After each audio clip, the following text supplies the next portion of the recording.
When the Westminster Bridge attacks took place in March, I told the media that British intelligence operations had foiled 10 terror attacks in the past 2 years. They laughed at me. In fact, one journalist asked me why I wasn't talking about far-right terrorism instead. And I don't even think the recent news that the police have thwarted 5 terror attacks in the past few weeks alone would make them reconsider their argument. This year, Britain has seen 4 Islamic terror attacks, an average of 2 acid attacks a day, and soaring knife crime in London. Some of these recent terror attacks that they've stopped, they were foiled just minutes away from being successfully executed. Okay. But some of them were, we would say, were very close to an attack. In a related... Very close. What, literally? Yes. Minutes? Yes. Minutes away? Yes. God, goodness me.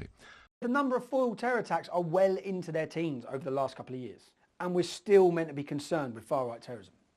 Seriously. Last year, Joe Cox MP was murdered by a white supremacist. Last month, some lunatic ran Muslims down near their Finsbury Park mosque. That makes 2 major terror attacks in decades. Are we honestly meant to believe that the Finsbury Park attacker would have done this if it weren't for 4 successful Islamic terror attacks this year? It's not a coincidence the guy chose to hire a van and use the same tactics as ISIS. This was a revenge attack.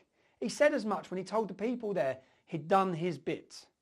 And this is exactly how civil war begins. I've been warning against this for 10 years, by the way. The media like to paint me as some right-wing lunatic who thinks only Muslims can commit atrocious attacks. When actually I've been warning the press and the politicians that more Islamic terror attacks against us means more terror on the streets in general. Can we please all wake the hell up to this? Right now, British security services, MI5 and the police are a bursting dam holding back a torrent of Islamic attacks. Letting just one attack slip through the net increases the chance of a violent response from a pissed off member of the British public. We have to tip our hats to the people managing to stop these attacks. But we also have to ask how sustainable this whole situation is.